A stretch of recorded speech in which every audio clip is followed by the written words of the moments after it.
So good morning, everyone. Thanks for joining this presentation. So for once, I'm going to talk about how to break or dismantle stuff instead of build stuff. So let's walk together through some aspects of what happens to a structurally glazed facade, or bonded glazed facade, as we should say, at the end of life. So you're all familiar with the ETAC 002, or equivalent, the EAD conversion. This gives you the guidelines of how to test a silicone to make sure it will perform during the expected commercial lifetime of a facade, and that it will perform in terms of usage. So it will resist the loads, the wind loads, seismic, whatever. It will have the expected durability against UV. It will perform as an air and water barrier, and it will also enable energy-saving IG units. So you get your energy efficiency fine during the commercial lifetime. And that's, according to the ETAC, 25 years. Not because after that everything is going to suddenly collapse. No, it was expected when they wrote the ETAC to be a normal lifetime after which something will need to happen because the facade is outdated aesthetically, because there's a need to improve its energy efficiency because IG units have evolved. And so we are today in a situation where many of these early bonded facades have reached 25 years. And we can have two situations. The facade is still okay, but there's no guideline of what needs to be done to make sure that it's still performing, that we can extend and keep it in place. It's actually up to the member states in Europe to decide what they want: dismantle, secure, inspections. So there's really a lack of guidance there. Second possibility, the facade is not performing, we want to upgrade it, and there we need to comply with material efficiency requirements today, try to repair, try to disassemble and reuse before we even recycle. And so we need now to take every opportunity we have to look at how this can be done in an efficient way, in a productive way, and feed this into future facade designs and into standards so that we can really do that on a larger scale. So there are three questions I want to bring a little bit of clarity today. Is first, what are the tools that we have at hand today to inspect the remaining lifetime of a facade silicone, the bonded silicone? How can we disassemble the elements if you want to recycle the elements or to reuse it? And if your purpose is to reuse the disassembled elements, what can be done? Can you bond again on the silicone? And what are the limits? So for this, we have been lucky to have access to the refurbishment of the CITIBANK tower in Canary Wharf in London. So we were contacted by Scheldebouw a bit more than a year ago, as they were appointed to do the renovation. As you can see on the left, that's how the facade looks. So the facade was still performing from an energy efficiency point of view. It was more to bring it a bit more attractiveness for the new tenants. And so we have 3 zones that were considered for refurbishment. And the brief was really to try to reuse as much as possible. So not make a new facade, but pimp it, make it look good, reusing all the elements. So what is it? It's an originally unitized system, 4-sided SG, with transoms that are captive. And when it was glued 25 years ago, it was done with 993, so our 2-part structural glazing sealant. And you see here that it was done with a L-shaped joint, which we don't see that much anymore today, but which is really typical of that time. And so it's going to bring you a bit more challenges when you start to think about cutting this joint in terms of accessibility. So these units, we had a lot of documentation. They have been removed from the facade, shipped back to Scheldebouw in the Netherlands, and really used to determine if we can, on a large scale, disassemble a whole facade and scale it up. So these are the units at the facility in the Netherlands. But first, let's try to look at our remaining lifetime. Since the start of structural glazing, we have always taken at Dow the opportunity to inspect facades, when they are broken, when there's a unit that needs to be replaced, we always look at the silicone. And we have documented that there have been many publications at different proceedings globally in different climatic conditions. I'm not going to highlight these all. I'm only going to talk about the Japan one and the German case study. I really like the Japan one. It was presented actually at GPD in 2019 by our colleagues because this project really gives you an overview of the typical testing that can be done. And it goes from less invasive to really very destructive, but providing different level of information. So on the left, number one, you have on-site the possibility to measure the hardness, which can be linked to the modulus, so a mechanical indicator for the material. And you can do on-site peel tests, so to verify the fundamental without too much impact on the facade. The second was actually possible mainly because they had a very thick joint. So it was a joint that was 10 by 16. And they removed a part of this and they sliced it in very thin sheets or little pieces that could then be punched into dog bones. And the dog bone is really our fundamental test piece from which we can achieve or obtain a mechanical performance. And then because this facade was really not going to be reused, you could also prepare some small H pieces. And that's, of course, the best we want, because it gives you information about the adhesion to the substrate and the real mechanical performance. You can do a tensile test, you can run it through aging procedures, so it's really an ideal situation. But it means you need to sacrifice one unit or two, a few, to get a good overview of how it is on a full facade. In a nutshell, it looked all good after 31 years. The other case is the IFT Rosenheim. It's another one that we have talked about quite a lot. In 2017, the facade from the IFT was made back then without dead load support. And at end of life, they had to replace the IG units. So they took them out and they made some small test pieces again because there was no reuse possible. And what is interesting is that they also made it go through a full ETAC testing. And if you remember, ETAC is 25 years. It was already 25 years. So that's how we know that the materials could be left there even for a further 25 years without any issue. In parallel, we did a research project with a German institute, the BAM. They developed an equipment which was really combining climatic loads, mechanical loads, everything together, which is not the same as the ETAC approach, which looks at individual elements. And that was also deemed to be equivalent to 50 years. So again, in general, all these studies have highlighted that globally our silicone is going to be okay. And that depending on the type of samples you can get your hands on, you will have different levels of information. So we are quite confident, but we continue to do this analysis. And if we look at the preferred scenario, which is on the left, you sacrifice a unit, you make small H pieces, that gives you really the fundamental properties of the material. Perfect situation. In general, we don't get that. We get a situation at best where we have one substrate with a thicker layer of old sealant. We will bond it with a thin layer of a stiff adhesive so that we are sure when we are testing it that we see really the performance of the old silicone. And today, when we are looking at reuse, what we get is mostly this type of samples. So we have a very thin layer of silicone that is left on the frame. And with that, we need to understand how much performance the silicone still has. And that's where it gets really tricky, because when you start to elongate such a configuration, it's very difficult to really deform the original silicone, which is stiffer because of its geometrical configuration with this thin layer.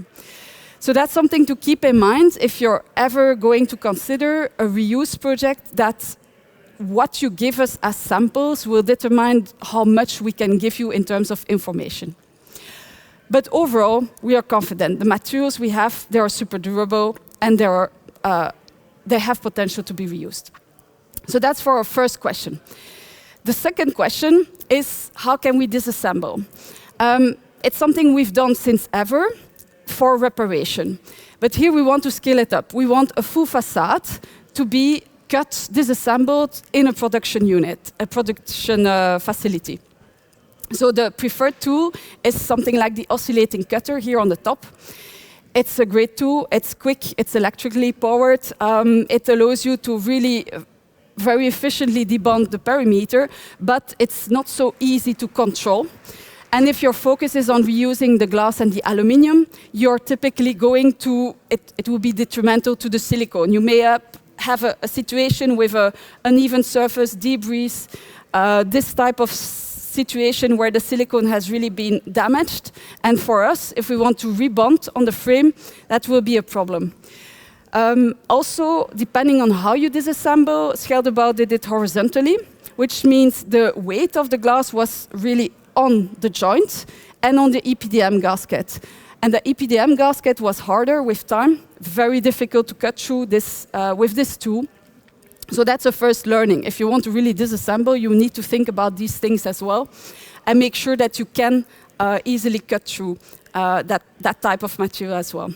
Also, it was an old joint, so we had only 6 millimeter. And if we start cutting to disassemble, and again, we need to cut to have a fresh surface to rebond, you don't have a lot of surface left. So a joint that is a bit thicker will give it, make it easier to reuse in the future. So Schelderbouw has done a great job at quantifying the time that is needed to debond, both visions units that are large and simple build-up, but also spandrel units. So you have that information in the paper. They also used manual cutting elements with blades that had an L shape to go to this special joint, requiring more strength, but giving you a bit more control.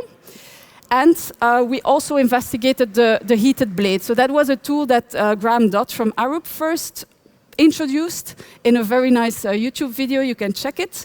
It's a tool that is used to groove tires. It typically comes with a U-shape or a V-shape blade to make those grooves. So it's not perfectly adapted, but it's heated at 200 degrees C. And it works very well for rubber. It cuts like butter. And it's actually very efficient as well for our silicones. So surprisingly efficient. We got a very nice surface finish here, only a little bit dusty, but very controlled surface. Of course, we have questions about how it would act on a large scale with the heat supply, but that's something that you can upgrade the blade as well.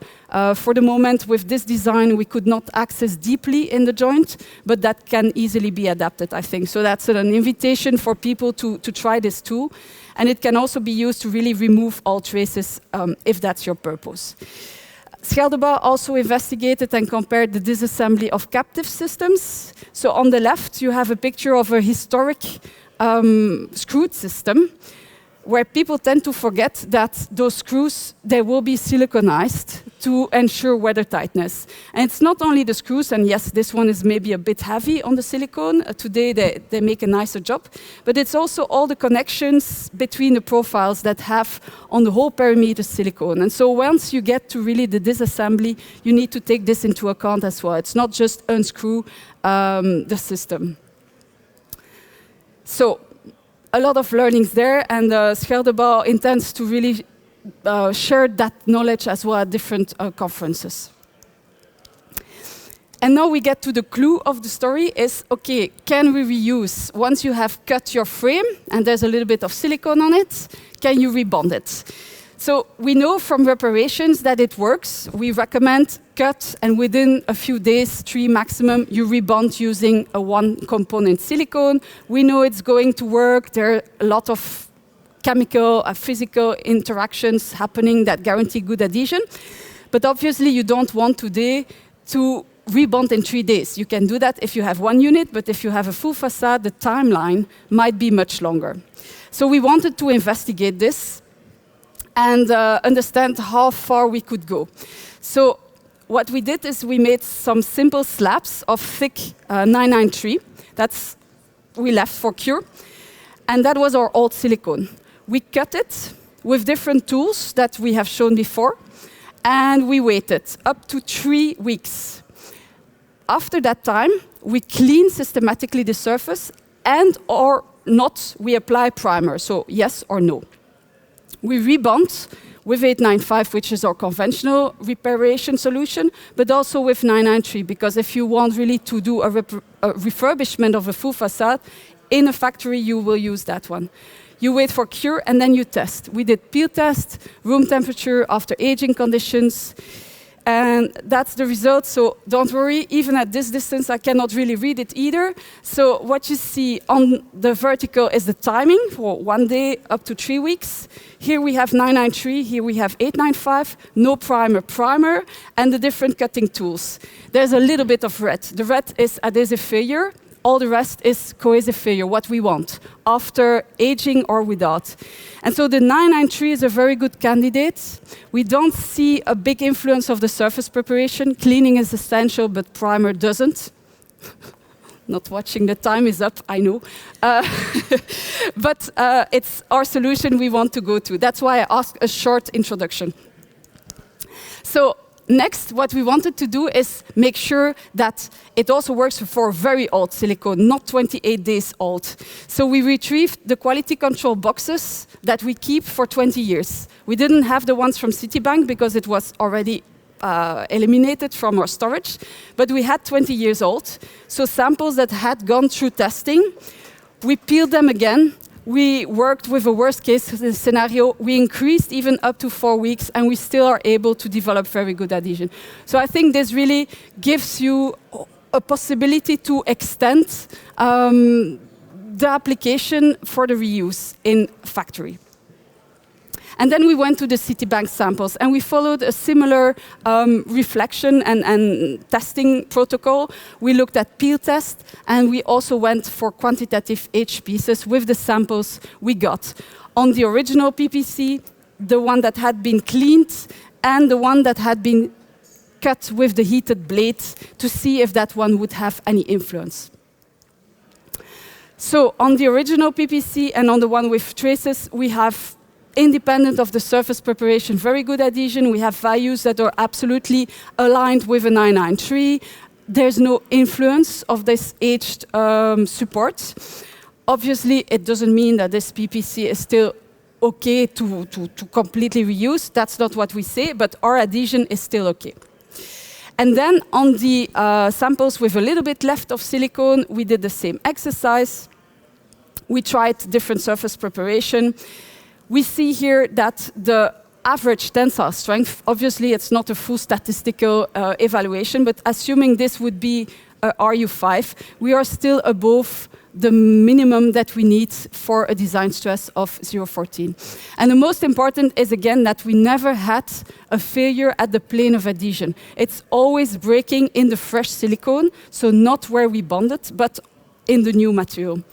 So this is really, again, reassuring for the future if you want to reuse and bond on the old silicone. So to conclude, I hope that this changes a bit the way you see bonded facades at end of life. We know that it can be disassembled in an efficient way, a productive way. We can guarantee that the performance of the silicone is still good, and we can reuse it for rebonding. Now, this is my last slide. I want to conclude with this one. That's the solution that was eventually used for the CITIBANK because they couldn't wait for all this investigation to be done. So what did they do? They dismantled the glass, they cleaned it, they upgraded it slightly, and then they bonded here a simple L profile with fresh silicone. And this one was then refixed with a screw on the original frame. On top of that, they also explored how to further upgrade it, change slightly the design, reusing as maximum as possible the original elements. So I think this is really opening the path for the industry, and it's an invitation to all of you, if you have new projects, to contact us and that we can work together to make this happen. Thank you for your attention.